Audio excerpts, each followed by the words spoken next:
ಈ ಮನೆ ಓನರ್ಗೆ ಇಂಟೀರಿಯರ್ ಅವ್ರ ಮೇಲೆ ಅದೇನ್ ನಂಬಿಕೆನ ಗೊತ್ತಿಲ್ಲ. ಮನೆ ಕಂಪ್ಲೀಟ್ ಇಂಟೀರಿಯರ್ ಮುಗಿಯೋವರೆಗೂ ಮನೆ ಕಡೆ ಕಾಲಿಟ್ಟಿಲ್ಲ. ಯಾಕಂದ್ರೆ ಇಂಟೀರಿಯರ್ ಮಾಡೋರ್ ಮೇಲೆ ಆ ಲೆವೆಲ್ ನಂಬಿಕೆ ಇಟ್ಕೊಂಡಿದ್ದಾರೆ.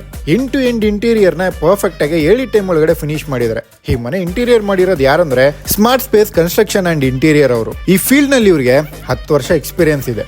ಇನ್ನು ಈ ಮನೆಗೆ ಇಂಟೀರಿಯರ್ ಏನೇನ್ ಮಾಡಿದ್ದಾರೆ ಅಂತ ನೋಡೋದಾದ್ರೆ, ಎಂಟ್ರೆನ್ಸ್ ನಲ್ಲಿ zen inspired design Buddha statue, ಇದು ಕಂಪ್ಲೀಟ್ ವೀನಿಯರ್ ಫಿನಿಶ್. ಇನ್ನು ಲಿವಿಂಗ್ ರೂಮ್ ನಲ್ಲಿ ಜಿಪ್ಸಮ್ ಅಂಡ್ ವೀನಿಯರ್ ಕಾಂಬಿನೇಷನ್ ನಲ್ಲಿ ಸೀಲಿಂಗ್ ಮತ್ತೆ TV unit, nature inspired wallpaper ಅಂತ ಕಂಪ್ಲೀಟ್ ವುಡ್ ವರ್ಕ್ ಮಾಡಿದ್ದಾರೆ. ಪಕ್ಕದಲ್ಲಿ ಒಂದು puja unit, solid wood cabinet, crockery unit. ಇನ್ನು ಈ ಮನೆ ಎಂಟೈರ್ ಕಿಚನ್ ಅಕ್ರಿಲಿಕ್ ಸ್ಟೈಲ್ ನಲ್ಲಿ ಇದೆ. ಹ್ಯಾಫ್ಲೆ ಅವರ ಚಿಮ್ನಿ ಪ್ಲೇಸ್ ಹಾಬ್ ಹಾಕಿದ್ದಾರೆ. ಒಟ್ಟಿನಲ್ಲಿ ಕಲರ್ ಕಾಂಬಿನೇಷನ್ ಅಂತೂ ಸಕ್ಕದಾಗಿದೆ.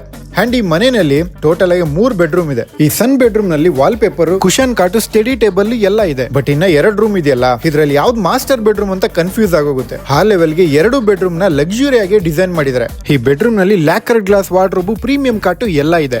ಬಟ್ ಈ ಮಾಸ್ಟರ್ ಬೆಡ್ರೂಮ್ ನಲ್ಲಿ ಒಂದ್ ಲೆವೆಲ್ ಮೇಲ್ ಹೋಗಿ ಪ್ರೀಮಿಯಂ ಲೈಟಿಂಗ್ ವಾರ್ಡ್ರೋಬ್ ಮಾಡಿದ್ದಾರೆ. ಇನ್ನ ಫೈನಲ್ ಆಗಿ ಬಾಲ್ಕನಿ ನಲ್ಲಿ ಹೋಗ್ ಸೀಲಿಂಗ್ ಆರ್ಟಿಫಿಷಿಯಲ್ ಗಾರ್ಡನ್ ಇದೆ. ಸೊ ನಿಮ್ಮ ಮನೆಗೂ ಈ ತರ ಲಕ್ಸುರಿ ಆಗಿ ನಿಮ್ ಬಜೆಟ್ ನಲ್ಲಿ ಸ್ಮಾರ್ಟ್ ಆಗಿ ಇಂಟೀರಿಯರ್ ಮಾಡಬೇಕಂದ್ರೆ smart space construction and interior ನ ಕಾಂಟ್ಯಾಕ್ಟ್ ಮಾಡಿ, ಎನ್ಕ್ವೈರಿ ಮಾಡಿ.